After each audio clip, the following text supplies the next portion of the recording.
Hello, friends. Welcome to yet another episode of Cracking Interviews in the USA, Part 8. So, today we are going to be talking about answering interview questions, and we are going to talk in detail about the STAR format. So, friends, whatever question the interviewer puts to you, remember your answers need to follow a certain pattern, and the most widely accepted format that is used in an interview setting is called the STAR format.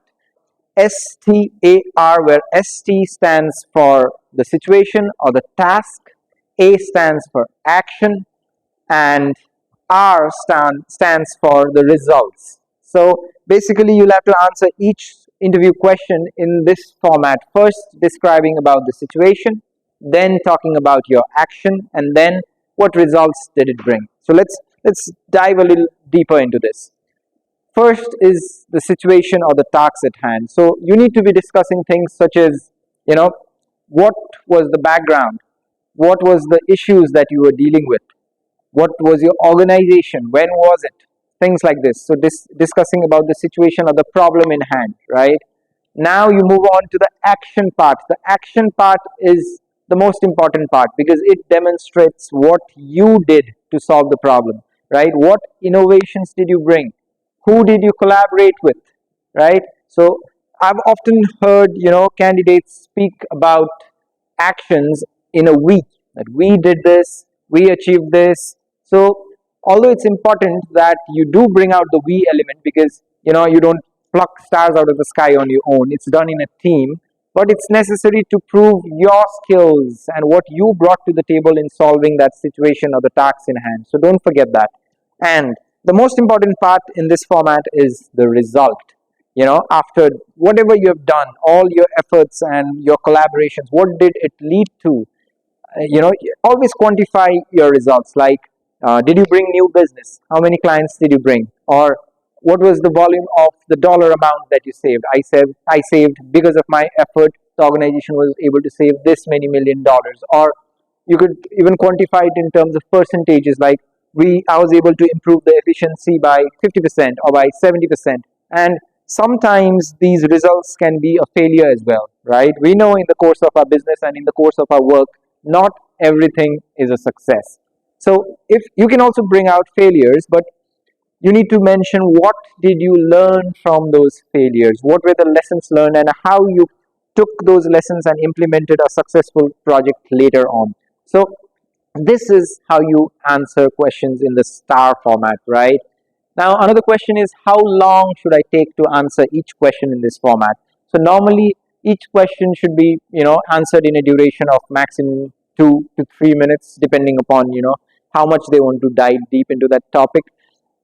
It's very important to stay on the topic, folks, because I was interviewing someone for a director of finance and operations position.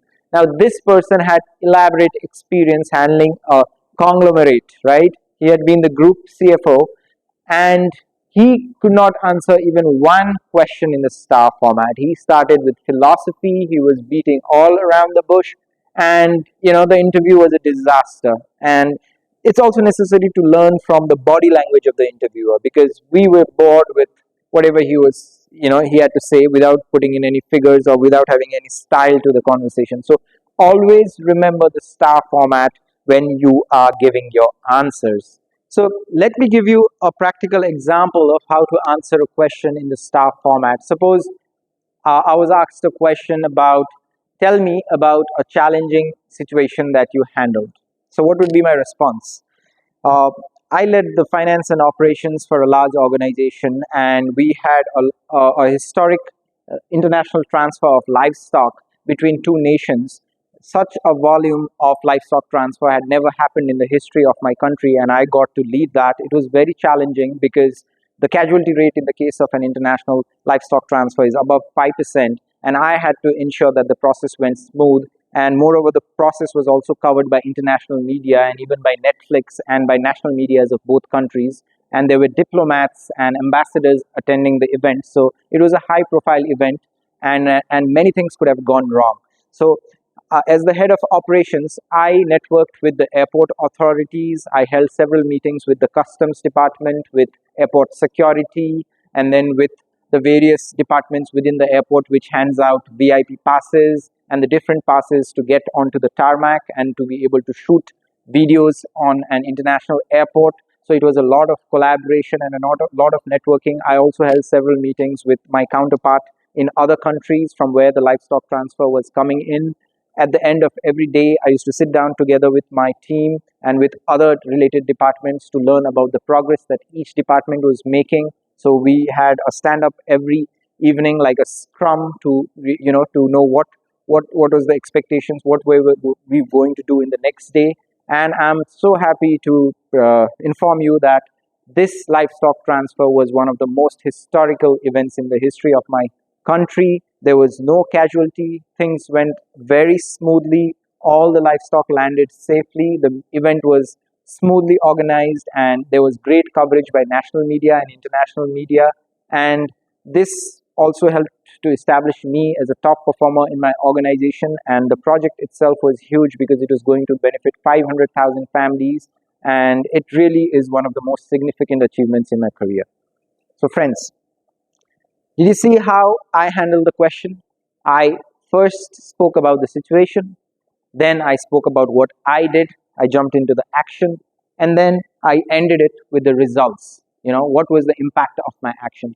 This is how you handle each and every question in the interview that is thrown at you. Describe the situation, show what your action is, and then tell them what the results are. So, friends, practice. It's all about practice. This fluency with which I just described the situation, it has not come in a single attempt. It has taken me many attempts. So practice in front of the mirror, record your own voice, practice with your friends, do role plays, and gradually you'll improve, you'll get that call, you'll crack that interview, and then you'll be back in the job seat again. So always make sure, ask yourself the question, is your story broken down into situation, into action, and into results? So friends, this brings us to the end of part 8. Today we talked about answering interview questions in the STAR format.